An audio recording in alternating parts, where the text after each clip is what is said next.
நீண்ட ஒரு உரையை கேட்டிருக்கீங்க. கொஞ்சம் தோழர்கள் தவிர ஏற்கனவே நிறைய தோழர்களுக்கு அந்த விஷயங்கள் எல்லாமே வந்து கருத்தியலாகவும் நிறைய தோழர்கள் நடைமுறையாகவும் நடைமுறைப்படுத்திய ஒரு அனுபவமும் அவங்களுக்குலாம் இருக்குது. புரட்சி அப்படின்ற சொல் வந்து உண்மையிலே மிக மிக ஒரு உன்னதமான வார்த்தை. ஆனால் தமிழ்நாட்டில் தான் மிகப்பெரிய அளவில் அது வந்து மலினப்படுத்தப்பட்ட ஒரு வார்த்தையாக இருக்குது. இப்போ கூட தோழர் கூட வேமன் தோழர் அது குறித்து ஒரு பாடல் ஜெயலலிதா அவங்கள பற்றி ஒரு பாட்டு பாடும்போது அது குறித்து ஒரு கேள்வி எழுப்பியிருக்காங்க. அவங்க தான் வந்து புரட்சி தலைவி தமிழ்நாட்டில். அதுக்கு முன்னாடி வந்து புரட்சி தலைவர், புரட்சி கலைஞர் அப்படின்னு புரட்சி அப்படின்ற வார்த்தை வந்து எனக்கு தெரிந்து தமிழ்நாட்டில் மாதிரி மலினப்படுத்தப்பட்டு வேறு எங்கேயும் இல்லை. ஆனால் என்னன்னா நல் வாய்ப்பாக ஜெயலலிதா புரட்சி தலைவர் வந்தோடனே புரட்சி தலைவர் புறக்கணிக்கப்பட்டார். புரட்சி தலைவர் முடிஞ்சோடனே இன்னைக்கு வந்து இதய தெய்வம் அம்மா அப்படின்னு தான் வந்து இருக்கிறாங்க. அந்த மாதிரி தான். அப்போ என்னன்னா வரலாற்றில் வந்து அவர்கள் செய்துவிட்ட தீமை, அதோட கொடுமை, அதோட துன்பம், துயரம்லாம் நம்ம எல்லாம் அனுபவிச்சுட்டு தான் இருக்கோம் தமிழ்நாட்டு மக்கள். ஆனால் அவங்க வந்து வரலாற்றில் எந்த அளவும் இடத்துல நிற்கல, எங்கேயோ வந்து போயிட்டாங்க. அவங்களுடைய போஸ்டர்ஸில் கூட பார்த்தோன்னா அப்படி சின்ன சின்னதாக போயிட்டு இன்னைக்கு ஒரு சின்ன ஒரு ₹1 வட்ட அளவுக்கு அவங்களுடைய படங்கள்லாம் வந்து போன ஒரு சூழலாம் நம்ம பார்க்குறோம். நம்ம இன்னைக்கு பார்க்க போகிறது வந்து புரட்சியின் பாதை. புரட்சியின் பாதை அப்படின்னா என்னென்னா, இப்போ கம்யூனிசத்துக்கான தத்துவம் அப்படின்னு ஒன்று இருக்குது. மார்க்சிய தத்துவம்னு சொல்கிறோம், லெனினியன்னு சொல்கிறோம். ரெட் ஸ்டாரை பொறுத்தளவுக்கும் சில கட்சிகள் வந்து மாவோயம் அப்படின்னு எடுத்துக்கிறாங்க. ரெட் ஸ்டாரை பொறுத்தளவுக்கும் மாவோ சிந்தனைகள் அப்படின்னா நம்ம அதை எடுத்துக்கிறோம். அதுக்கான டிஃப்ரென்ஸ் என்ன அப்படின்றதுனா நம்ம அடுத்தடுத்து வர்ற வகுப்புகளில் நம்ம விரிவாக அது குறித்து வந்து பார்க்கலாம். இந்த சிந்தனைகள் தான் நம்மளுடைய வழிகாட்டுதலாக நமக்கான ஒரு விளக்காக இருக்குது. எப்படி நம்ம வந்து பார்க்கணும் அப்படின்ற விளக்காக இருக்குது. அப்புறம் அரசியல் திட்டம், அந்த திட்டம் வந்து நம்ம என்ன பண்ண போகிறோம் அப்படின்றத நமக்கு வந்து சொல்லுது. அதை எப்படி பண்ண போகிறோம், எப்படி பண்ணணும் அப்படின்னு சொல்கிறது தான் வந்து என்னன்னு சொன்னீங்கன்னா நம்மளுடைய புரட்சியின் பாதை. பொதுவாக வந்துட்டு இந்தியாவில் வந்து எப்பயுமே நீங்கள் வந்து புரட்சியின் பாதை அப்படின்னு சொல்ல ஆரம்பித்தோன்னா ஒரு 10-15 வருடங்களுக்கு முன்னாடியெல்லாம் என்ன ஒரு கேள்வி இல்லை, என்ன ஒரு விவாதம் என்ன கேட்குன்னா ரஷ்ய பாதையா சீன பாதையா, இது ரெண்டு தான் வந்து முக்கியமான ஒரு கேள்வியாக இருக்கும். ஏன்னா ரஷ்யாவில் வந்து ரஷ்யாவில் எப்படின்னா கிட்டத்தட்ட வந்து லெனின் வந்து ஒரு மாபெரும் மேதை, மாமேதை லெனின் அப்படின்னு சொல்லுவோம். அந்த மாக்குனா நீங்கள் எத்தனை வேணால் போட்டுக்கலாம், மா மேதை அப்படின்னு நீங்கள் போட்டுக்கலாம். அந்த அளவுக்கு வந்து ஒரு அரசியல் தெளிவும் அரசியல் ஞானமும் உள்ளவர் தான் லெனின். தேதி குறித்து நேரம் குறித்து அந்த புரட்சி வந்து நடந்தது. இப்போ இந்த நேரத்தில் இந்த சமயத்தில் புரட்சி நடக்கும் என்று லெனின் அறிவிக்கிறார். அந்த நேரத்தில் புரட்சி நடக்குது. அந்த அளவுக்கான உங்களுக்கு தெரியும்ல, ஜோசியெல்லாம் பார்க்கலாது என்னன்னா அந்த அளவுக்கான ஒரு சிந்தனை தெளிவும் ஒரு அந்த புரட்சிகர தத்துவத்தில் அவங்களுக்கு இருக்கிற அந்த ஞானம் தான் அதை வந்து அறிவிக்க வச்சது. அந்த அளவுக்கு ஒரு ஞானம் இதுவாக இருக்காது. அப்படி அறிவித்து நடந்தது அங்கே இருக்கிற அந்த புரட்சி என்பது வந்து சீனாவில் எப்படின்னு பார்த்தீங்கன்னா அவங்க வந்து ஒரு நமக்கெல்லாம் வந்து சீன புரட்சி அப்படின்னால என்ன சொல்லுவாங்கன்னா ஒரு நீண்ட பயணம். நான் முன்னாடி கூட ரெட் ஸ்டார் வந்து நாளைக்கு ரெட் ஃப்ளாக்காக இருக்கும்போது அந்த பேரில் கூட ஒரு மாத இதழ் கூட வந்து தமிழ்நாட்டில் வந்தது, நீண்ட பயணம் அப்படின்னு. ரொம்ப நீண்ட பயணமாக அவங்க என்ன பண்ணுறாங்கன்னா ஒவ்வொரு பகுதியாக, ஏன்னா விவசாயிகள் இந்தியா மாதிரி விவசாயிகள் நிறைய நிறைஞ்ச நாடு வந்து சீனா. ஸோ ஒவ்வொரு பகுதியாக அவங்க என்ன பண்ணுறாங்கன்னா விடுதலை பெற்று, அதாவது அங்கே இருக்கக்கூடிய விவசாயிகள் உழைக்கும் மக்கள் கையில் அந்த பகுதியை வந்து ஒப்படைச்சிட்டு அவங்கள இணைச்சிக்கிட்டு அடுத்த பகுதி அப்படி போயிட்டு ஒரு நீண்ட பயணமாக சென்று தான் மொத்தமாக பிடிக்கிறோம். அது எல்லாமே நம்ம அடுத்தடுத்து வர்ற வகுப்பில் இன்னைக்கு ஒரு வரியில் பேசுவதெல்லாம் ஒரு வரி கிடையாது, ஒரு வார்த்தையும் வார்த்தை கிடையாது. நீண்ட பயணம்ன்றது 2 சொல் கிடையாது. அதுக்கு பின்னாடி மிகப்பெரிய ஒரு வரலாறு இருக்குது, அதுக்கு பின்னாடி மிகப்பெரிய ஒரு தத்துவம் இருக்குது. அந்த மாதிரி பாதையா புரட்சி பாதையா, இல்லை நீங்கள் ரஷ்ய பாதையை கையாள போகிறீங்களா, சீன பாதையை கையாளுறீங்களா அப்படின்றதான் ஒரு உரையாடல் இருந்தது. ஆனால் அதுக்கப்புறம் அதையெல்லாம் வந்து இங்கே இருக்கக்கூடிய இந்தியாவில் இருக்கக்கூடிய உலகில் இருக்கக்கூடிய தமிழகத்தில் இருக்கக்கூடிய மார்க்சிய அறிஞர்கள்லாம் அப்படியெல்லாம் ஒன்று வந்து நம்ம வந்து ஒரு இடத்துல இருக்கிறத இன்னொரு இடத்துல அப்படியே பெயர்த்தெடுத்தெல்லாம் வந்து பொருத்த முடியாது. நம்ம இதை வந்து ஒரு சமூக விஞ்ஞானம் அப்படின்னு தான் சொல்கிறோம், சமூக அரசியல் அப்படின்னு நம்ம சொல்கிறோம். அப்போ ஆனால் சமூக அரசியல்னாலும் இப்போ நீங்கள் வந்து நம்ம செம்முகில் அவங்க வந்து டிஷ்யூ கல்ச்சர் வந்து ஒன்று பண்ணுறாங்க. அதுக்கு வந்து ஒரு அளவு இருக்கும், இந்த அளவில் இதை சேர்த்தோம்னா இந்த அளவில் இது மாறும் அப்படின்றது ஒரு மாறாத விதி ஒன்று இருக்கும். அந்த அறிவியல் வந்து மாறாது. ஹைட்ரஜனும் இப்போ H2O அப்படின்னா H2O அப்படின்னா அது தண்ணீர் அப்படின்றது அந்த அறிவியல் விதி மாறாது. இப்படி நீ அறிவியலாக சொல்கிற பல விதி மாறாது. இப்போ இந்த கட்டடத்தில் இந்த ஆங்கிளில் இப்படி கட்டணும்னா இந்த வெயிட்டை இது மேலே வைக்கலாம் அப்படின்ற அறிவியல் விதி என்ன ஆகாது, மாறாது. அது மாறாத ஒரு சில அறிவியல்கள்லாம் இருக்கும். ஆனால் சமூக அறிவியல் அப்படின்றது வந்து மனிதர்கள் பற்றி, இங்கே இருக்கக்கூடிய பல்லுயிர்கள் பற்றி, இங்கே நம்ம பல காலங்காலமாக நம்ம நடைமுறையில் இருக்கக்கூடிய நமக்குள்ள புதஞ்சிருக்கக்கூடிய நடைமுறைகள், பண்பாடுகள் சரியா இருக்கலாம், தப்பா இருக்கலாம், இன்னைக்கு பொருத்தமில்லாத இருக்கலாம், நேற்று பொருத்தமானதாக இருக்கலாம், இப்படி எல்லாரும் சேர்ந்த ஒரு உயிரோட்டம் உள்ள ஒரு விஷயத்தோட உறவாடுறதா என்னதுன்னா சமூக அறிவியல். இப்போ இந்த சமூக அறிவியலை நீங்க வந்து பொருத்திட முடியாது.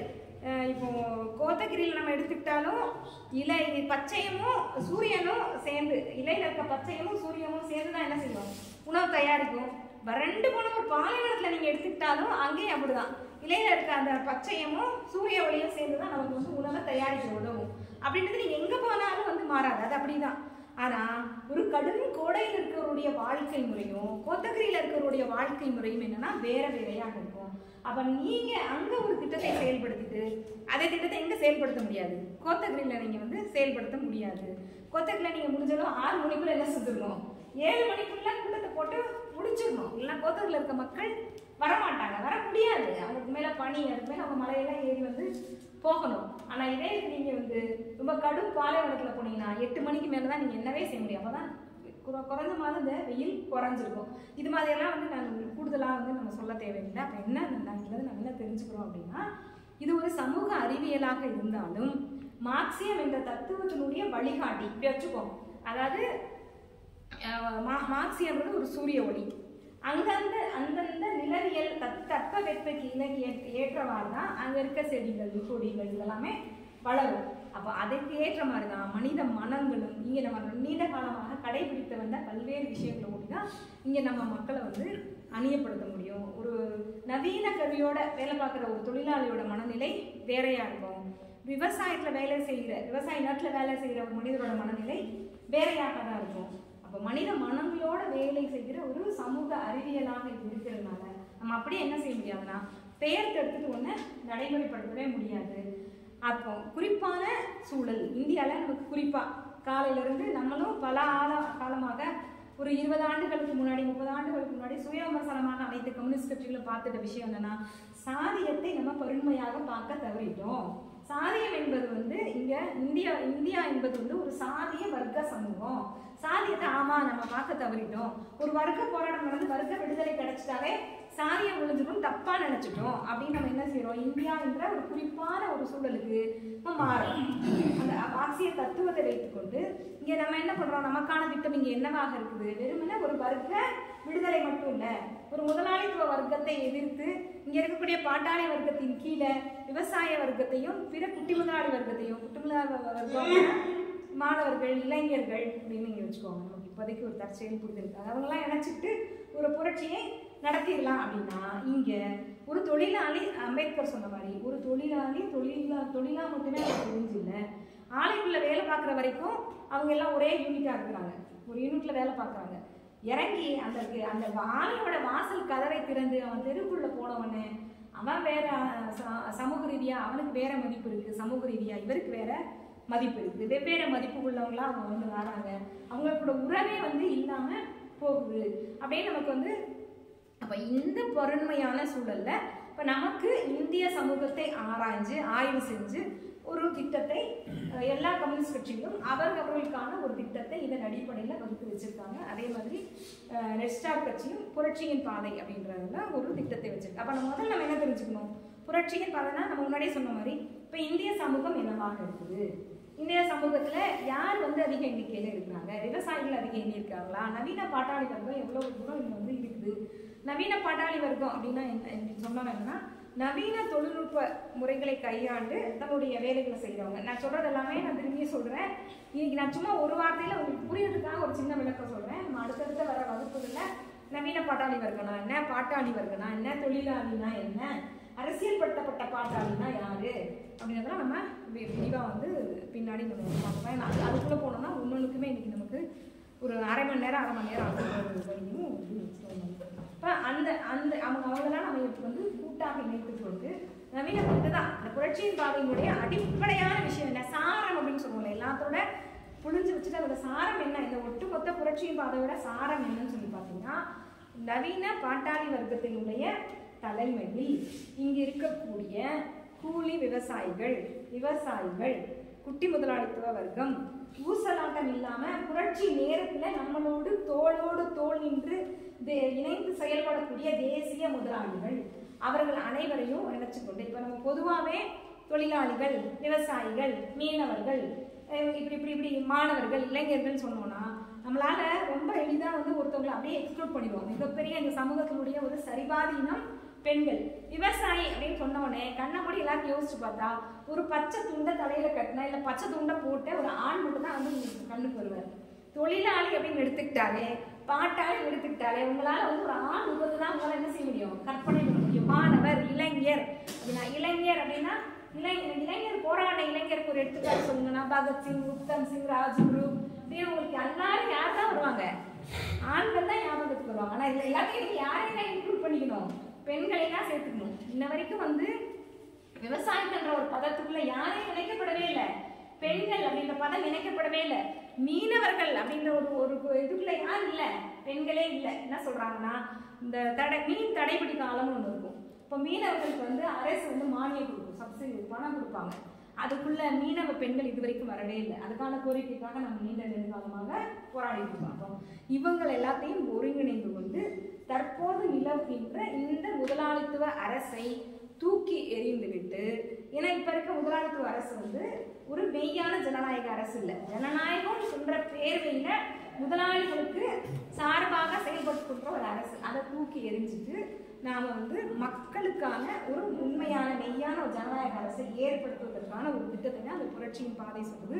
பொதுவாகவே புரட்சினா என்னன்னா, ஒரு ஜனநாயக அரசை, அதாவது பாட்டாளி வர்க்க அரசை உருவாக்குவது மட்டும் இல்லை, அதற்கு அடுத்தாக ஒரு சோசலிச நிர்மாணத்தை, ஒரு சோசலிச சமூகத்தை உருவாக்கும் போதுதான் புரட்சி வந்து முடிவடையும்.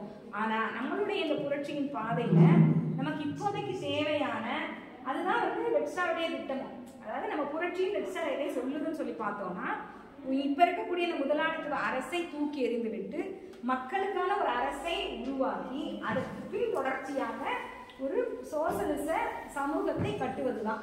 நான் இப்போ நம்ம தற்காலிகமாக இந்த புரட்சியின் பாதையில எப்படி இந்த அரசை வந்து தூக்கி எறிய போறோம், எந்த வழியில தூக்கி எறிய போறோம், யாரெல்லாம் நம்ம கூட நேச சக்திகளாக நம்ம எடுத்துக்கிறோம், யாரெல்லாம் நம்மளோட எதிரியாக இருக்கிறாங்க அப்படின்றதான் நம்ம வந்து இந்த புரட்சியின் பாதையில நம்ம பார்க்க போறோம். நம்ம முன்னாடியே சொன்ன மாதிரி இது ஒரு சாதிய வர்க்க சமூகமா இருக்கு. இங்க வந்து தலித்துகள், பழங்குடியின மக்கள், அவங்க தான் இந்த மிகப்பெரிய விளிம்பு நிலையில இருக்காங்க. இன்னும் அதுக்குள்ள நம்ம வந்து உள்ளுக்குள்ள போனோம்னா தலித்துகளுக்குள்ளேயும் பாகுபாடுகள், பிரிவுகள் இதெல்லாம் இருக்கு. இதுல இன்னும் கூடுதலா பார்த்தோம்னா பழங்குடியினா, நம்ம வந்து நம்மளுடைய குடியரசுத் தலைவராக ஒரு பழங்குடியின பெண்ணை தேர்வு செஞ்சு வச்சிருச்சு இந்த பாஜக. ஏன்னா நான் பாருங்க, நாங்கள் ஒரு பெண், நாங்கள் பெண்களுக்கு வந்து ரொம்ப நேசசக்தியாக இருக்கும். அப்படிதான் அப்துல் கலாம் ஒரு காரணம் என்னன்னா, நாங்கள் வந்து இஸ்லாமியர்களுக்கு விரோதியெல்லாம் இல்லை அப்படின்னு வந்து அறிவிச்சுக்கிறதுக்காக, காமிச்சுக்கிறதுக்காக ஒரு இஸ்லாமியரை என்னவா ஆட்டினாங்க, ஜனாதிபதி ஆக்குனாங்க. அதே மாதிரி இப்போ என்னன்னா, இல்லை நாங்கள் வந்து பழங்குடியின மக்களுக்குலாம் விரோதிகள். ஏன்னா நம்ம என்ன சொல்றோம்னா, நீ காடை விட்டு பழங்குடியின மக்களை துரத்திட்டு அவங்க வந்து பன்னாட்டு நிறுவனங்களுக்கு இடம் கொடுக்குற, அவங்களோட கனிம வளங்களை எல்லாம் கொள்ளையடிக்கிறேன்னு சொன்னோடனே அவங்க என்ன நினைக்கிறாங்க, இல்லை பெண்களுக்கு எதிராக அவங்க இந்துத்துவம் இருக்குது, மனுவாதம் இருக்குது அப்படின்னோடனே அதுக்கு பதிலாக யாரை கொண்டு வந்தாங்க, ஒரு பழங்குடியின பெண் அவங்கள வந்து ஜனாதிபதி ஆக்குனாங்க, குடியரசுத் தலைவர் ஆக்குனாங்க. ஆனால் ஆக்குனாலும் எங்களுடைய இந்துத்துவ மனோநிலை என்ன செய்ய விடலாம், நாடாளுமன்ற திறப்பு விழாவிற்கு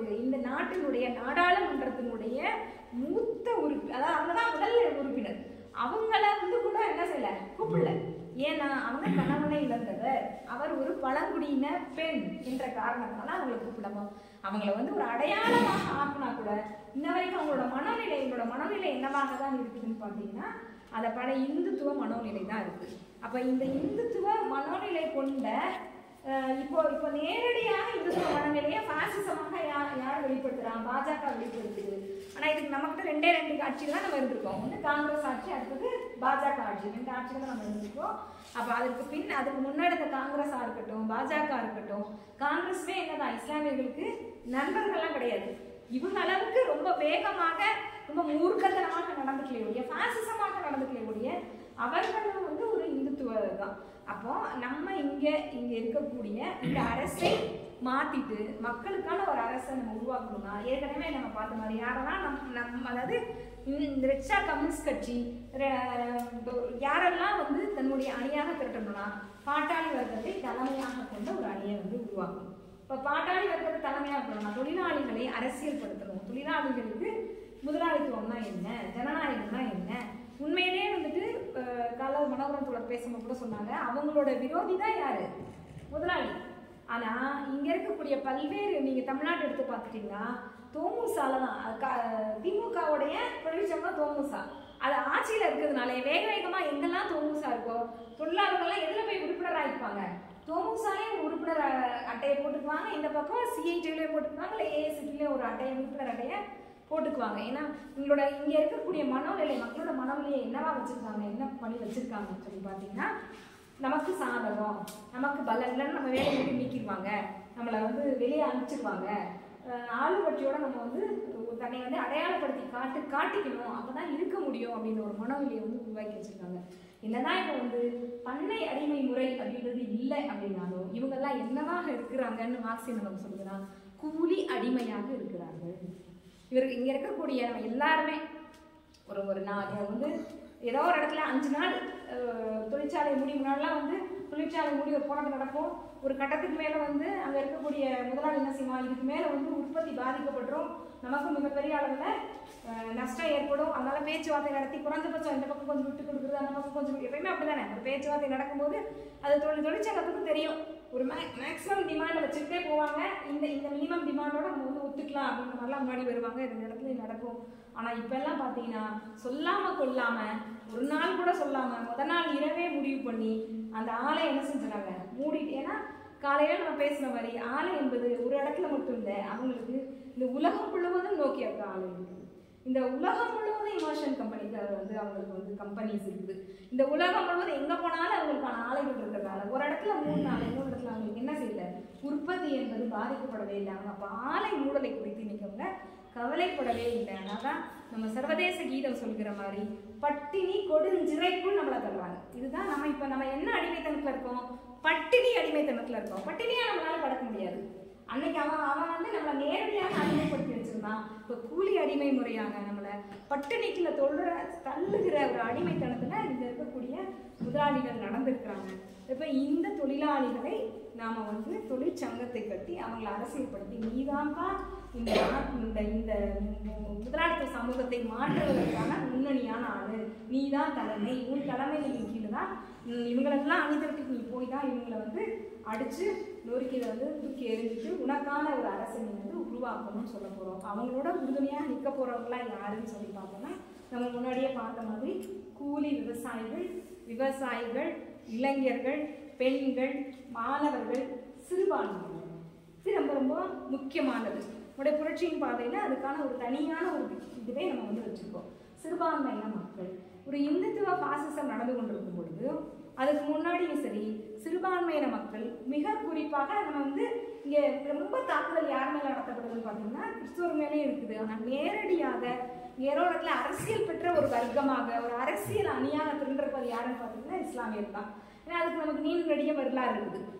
ரொம்ப ஆரம்ப ஒரு கிட்டத்தட்ட ஒரு 300, 400, 600 ஆண்டு கால வரலாறு இருக்குது. இது வந்து இந்துத்துவத்துக்கும் இஸ்லாமியத்துக்கும் இடையில இருக்கக்கூடிய ஒரு அந்த அவர்களை வெறுப்பாக பார்த்தது, மிக முக்கியமாக அந்த பாகிஸ்தான் பிரிவினை, அதுக்கு முன்னாடி நடந்த இங்கே இருக்கக்கூடிய கலவரம், அரசியலாக ஒரு திண்டளிக்காம, அதுதான் பிரச்சனை. அதெல்லாம் கூட அப்புறம் தான் அரசியலாக்கப்பட்ட ஒரு அணியாக இன்றைக்கு வந்து இஸ்லாமியர்கள் இருக்கிறதுனால அவங்கள இப்போ சிறுபான்மைக்கான நம்ம ஒரு திட்டம் வச்சுருக்கோம். இது ரொம்ப கவனமாக பார்க்க வேண்டிய விஷயம் என்னன்னு சொல்லி பார்த்தீங்கன்னா, சிறுபான்மையினர் அவர்களுக்கே உரிய சில மதவாதத்தோடு தான் இருக்கிறாங்க. அதையும் நம்ம ஆமாம் இருக்காங்க. பெண்களை அடிமைப்படுத்துகிறாங்க, மதவாதமாக நடந்துக்கிறாங்க. ஆனால் அவர்களுடைய தவறுகளை சுட்டி காட்டி ஒற்றுமை போராட்டம், இஸ்லாமியர்களோட நம்ம எப்படி அணுகுமுறை இருக்கணும், அதெல்லாம் ரொம்ப இன்னைக்கு காலகட்டத்தில் நான் முக்கியமாக அதை பார்க்குறேன். அதனால அதை நான் ஃபஸ்ட்டு உங்கள்கிட்ட சொல்கிறேன். கிட்டத்தட்ட ஒரு 30வது பேஜில் தான் இருக்கும் அப்படின்னு நான் நினைக்கிறேன்.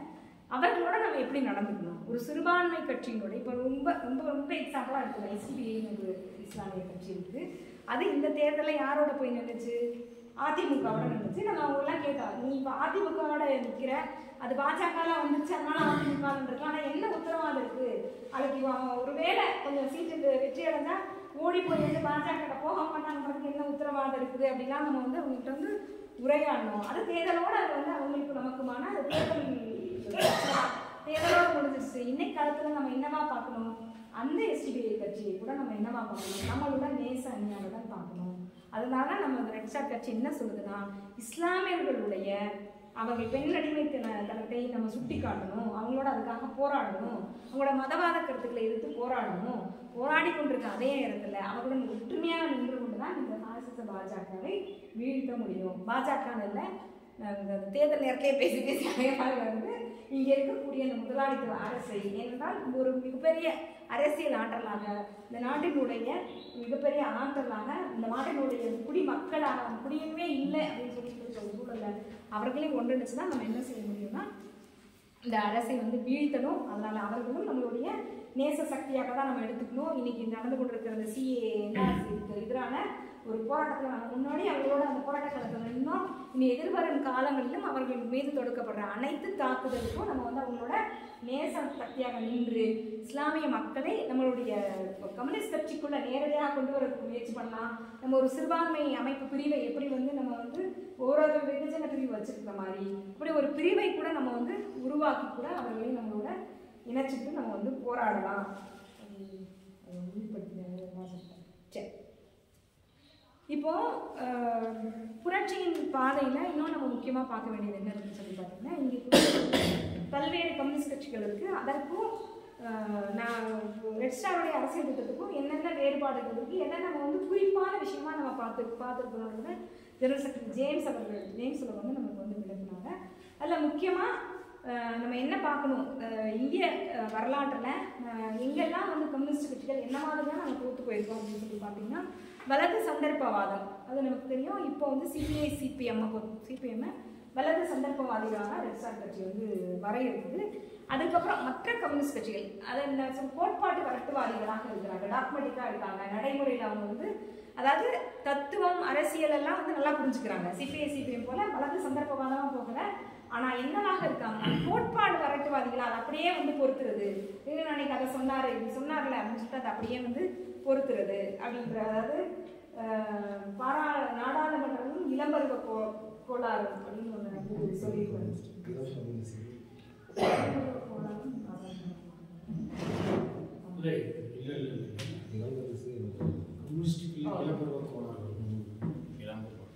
அப்படி ஏதாவது அதாவது குறிப்பான நேரத்தில் எந்த காலகட்டத்தில் நம்ம மார்க்சிய தலைவர்கள் என்ன விஷயத்த முன் வச்சாங்க அப்படின்றத முன்னையும் பொண்ணையும் சேர்த்து பார்த்து அந்த ஆய்வோட வந்து பொருத்தாம இவங்களுக்கு இந்த நேரத்தில் என்ன தேவைப்படுதோ அதை எடுத்து வந்து பொருத்தி கோட்பாட்டு வரட்டுவாதமாக இருப்பது நம்ம புரட்சியின் பாதையில் வந்து ஒரு கம்யூனிஸ்ட் கட்சி வந்து முன்னேறி செல்லலை அப்படின்றத வந்து ரெட் ஸ்டார் கம்யூனிஸ்ட் கட்சி வந்து நமக்கு வந்து முன்வைக்குது.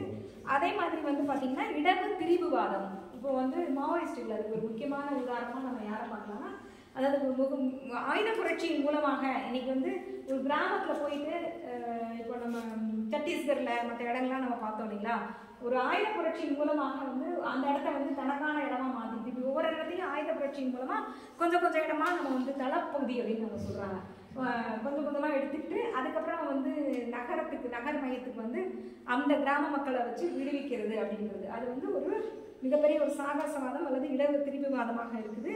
அதன் மூலமாக தான் அதெல்லாமே நம்மளோட குறைபாடுகள். நம்ம என்ன பார்க்கணும் அப்படின்னு சொல்லி பார்த்தீங்கன்னா, சிபிஎம்மா பிரியறதுக்கு முன்னாடி வரைக்கும் உள்ள சிபிஐயோட வாரிசுகள் தான் சரிங்களா. அப்போ சிபிஐ செய்த தவறுகளுக்கெல்லாம் நாம தான் பொறுப்பு.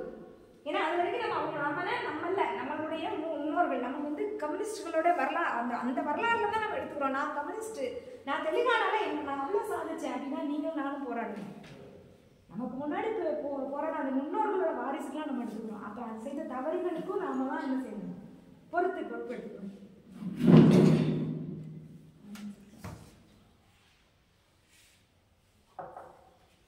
சிபிஎம் அதுக்கடுத்து சிபிஎம் பிரியுது. சிபிஎம்மா பிரிஞ்சு நக்சல்வாதி போராட்டம்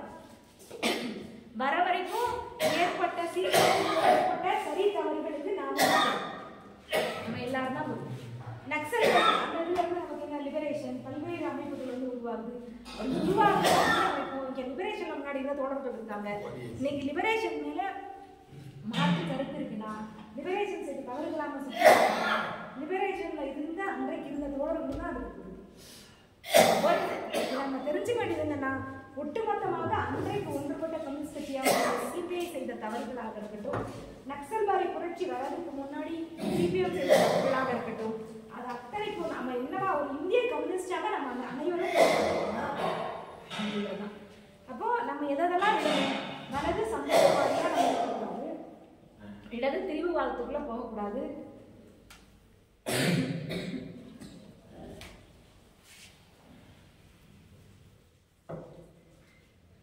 கோட்பாட்டு வரட்டுவாதியாக இருக்கக்கூடாது.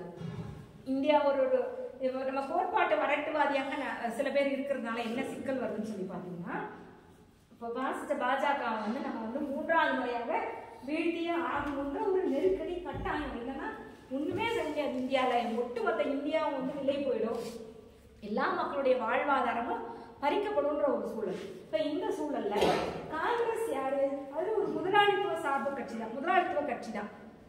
முதலாளித்துவ கட்சிக்கு கம்யூனிஸ்டுகள் ஆதரவு தரணும் அப்படின்னு ஒற்றை வழியில ஒரு கேள்வி கேட்டோம்னா, முதலாளித்துவ சார்புள்ள முதலாளித்துவ வர்க்கத்திற்கு ஆதரவான கட்சி கம்யூனிஸ்டுகளுக்கு எதிரி, தொழிலாளிகளுக்கு எதிரி, உழைக்கும் மக்களுக்கு எதிரி, மக்களுக்கு எதிராக கம்யூனிஸ்டுகளுக்கு எதிரிதான். ஒற்றை வரையில அப்படி ஒரு பதில் சொல்லணும்.